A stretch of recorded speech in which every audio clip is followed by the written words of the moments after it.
Grande Prêmio dos Estados Unidos no Circuito das Américas. Duas corridas sem muita emoção, mas que foram interessantes do ponto de vista técnico, pensando em 2024.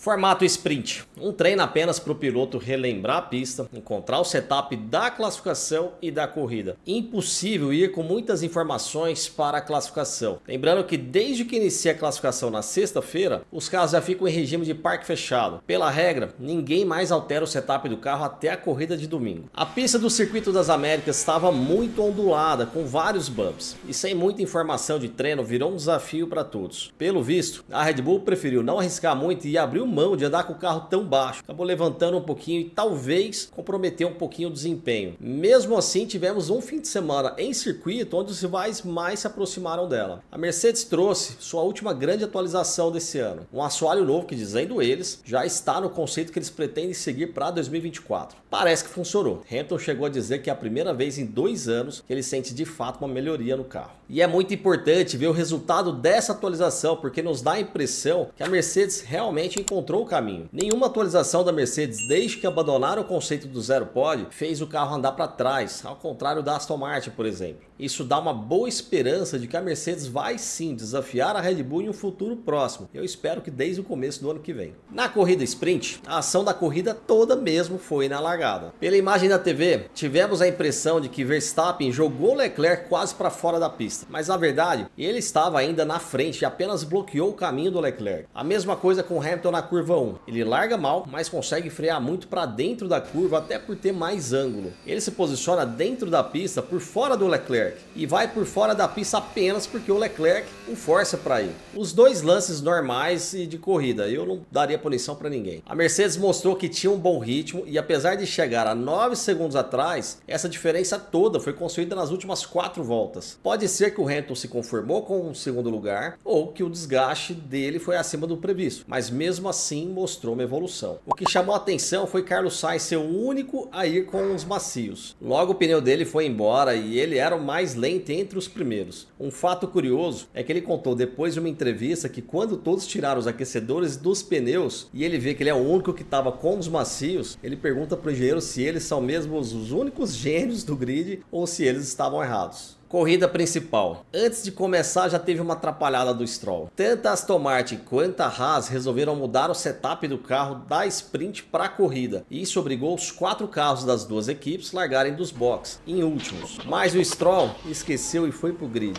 Erro de novato, a equipe teve que ir lá buscar ele. Leclerc, largada péssima do Leclerc pela pole mais uma vez. Sempre que precisa da força mental do Leclerc, ele deixa a desejar. Eu já não enxergo no Leclerc o piloto para liderar a Ferrari para mais um título. Ele teria que trabalhar muito essa força mental dele antes disso. Hamilton ficou encaixotado entre as Ferraris e quase perdeu ainda a posição para o Max Verstappen. A Mercedes tinha um primeiro setor muito forte e se aproveitava disso para abrir o DRS próximo aos concorrentes e conseguir a ultrapassagem no segundo setor. Aos poucos, Hamilton foi escalando o pelotão até subir para segundo colocado. Na minha opinião, Mercedes e Hamilton jogaram fora a vitória quando decidiram por uma parada só e aí depois desistiram logo em seguida. Quando o Verstappen para na volta 16, Verstappen estava a 4,3 segundos de distância para o Hamilton, atrás. Quando o Hamilton volta do box, depois de ter parado 5 voltas depois do Max, na volta 21, ele é que estava 4,8 segundos atrás de Verstappen. Foram 9 segundos de perda e tomou o undercut. Se ele tivesse parado na volta seguinte do Max, na 17, a chance de vitória era grande. Verstappen teve problemas nos freios e talvez foi um dos motivos dele ter diminuído o ritmo no final. Hamilton chegou a ser 1 segundo por volta no final e acho que sim, tinha chance de vitória se tivesse parado mais cedo. Mas teria que manter a estratégia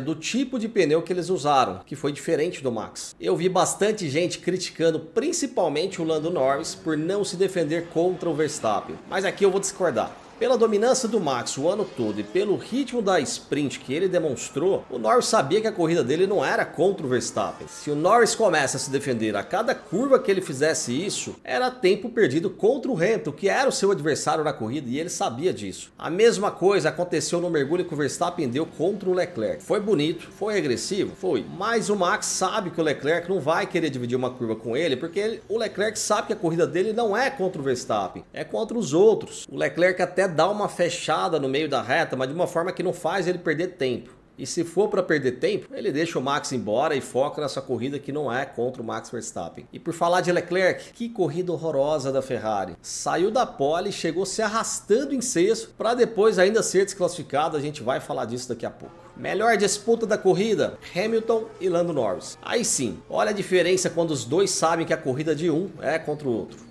Olha, agora uma corrida muito pouco comentada, que foi muito boa, finalmente, foi a do Lance Stroll. Largou do box, chegou em nono e depois acabou herdando um sétimo com as punições. Com os pneus médios, ele tinha o mesmo ritmo do Max Verstappen. Finalmente uma boa corrida da Aston Martin depois de tanto tempo, principalmente uma boa corrida do Lance Stroll. Aliás, o Alonso também estava muito bem quando teve que abandonar a corrida. A Aston Martin parece ter encontrado pelo menos um acerto ideal na corrida principal. Vamos ver o que vai acontecer na próxima. Agora sim, sobre as punições. Muita gente brigando por causa das desclassificações de Hamilton e Leclerc, e eu já aviso, vocês estão revoltados à toa. Existem dois regulamentos principais na Fórmula 1, o regulamento técnico e o desportivo. O técnico diz respeito ao carro e como ele deve ser construído, todas as limitações, medidas e cada componente, peso, material, etc. Já o desportivo são as regras da competição, é o que pode e o que não pode fazer em cada corrida e os procedimentos dos pilotos e comissários. As punições dentro do regulamento desportivo, muitas vezes, na maioria delas, são bem mais brandas. Um piloto que forçou o outro para fora da pista, uma queima de largada, por aí vai. Já no regulamento técnico, não tem como. É desclassificação direto daquela sessão. E é por isso que não dá para alegar que a FIA agiu por política contra a Mercedes, o Hamilton ou o Leclerc. O artigo 3.5.9 do regulamento técnico especifica a espessura da madeira que vai por baixo do carro. A espessura deve ser uniforme com 10 mm e será aceito no máximo 1 mm a menos por desgaste, ou seja, no mínimo 9 mm.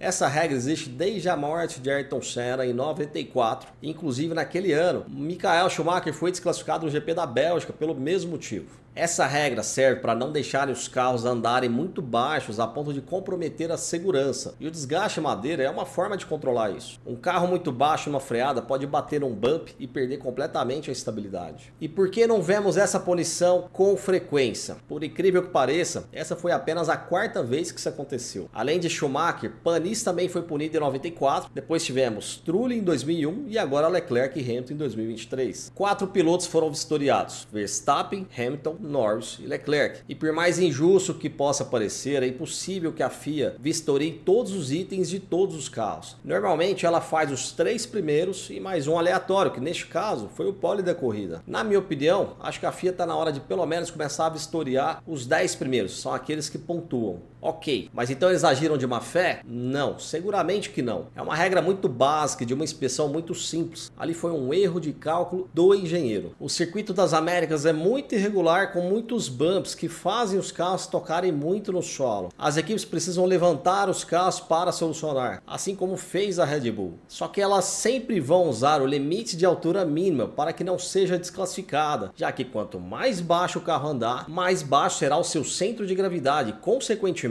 mais baixo será a sua transferência de peso em freadas e curvas. Quanto mais baixo ele andar, mais downforce ele vai ter através do efeito solo. Com a traseira mais baixa, vai ter menos arrasto aerodinâmico em altas velocidades. Alguns milímetros a menos na traseira vão te dar alguns quilômetros a mais de reta. Percebe agora o motivo porque sempre as equipes vão andar no limite o mais baixo possível, desde que não seja eliminada da corrida? Hamilton e Leclerc estavam com a traseira mais gastada do que deveria. A traseira mais baixa baixa pode ser a suspensão traseira baixa ou muito mole. No caso da Mercedes, eles estavam estreando um assoalho novo e que teve um ganho de downforce. Esse provavelmente deve ser o motivo. Em altas velocidades, com mais downforce, o carro desceu mais do que o previsto e desgastou a madeira mais do que deveria. Importante relembrar que nesse formato sprint, todos tiveram apenas um treino para encontrar o setup ideal de classificação e corrida. Ninguém fez uma simulação longa de várias voltas para ter informações precisas e isso com certeza pegou Mercedes, Ferrari e muito provavelmente que mais carros tinham o mesmo problema, mas não foram vistoriados. No meu ponto de vista, está na hora da FIA mudar essa regra e vistoriar todos os carros que forem para a zona de pontos, os 10 primeiros. Agora, se como foi, da forma que foi, já deu essa polêmica toda, imagina como teria ficado se o Hamilton tivesse vencido a corrida. Max Verstappen, vitória número 50, a uma vitória apenas de igualar o incrível Alan Prost. No pódio, uma vaia muito grande para o Max Verstappen e gritos de Checo pela torcida mexicana. É uma tremenda falta de respeito e infelizmente deve acontecer mais forte ainda na próxima corrida, porque é na casa do Sérgio Pérez. E também deve acontecer em Interlagos, já que o Hamilton tem uma torcida muito grande. Nesse final de semana já temos a corrida do México na casa de Sérgio Pérez e na sequência a incrível Interlagos. Me animou muito a melhora da Mercedes e acho que teremos uma boa briga entre Lewis Hamilton e Max Verstappen aqui no Brasil. Lembrando que a única vitória da Mercedes no ano passado foi em Interlagos com George Russell e Hamilton fez em Interlagos 2021 uma das suas melhores corridas da carreira dos 7 vezes campeão do mundo. Então eu espero sim uma das melhores corridas do ano para variar aqui em Interlagos.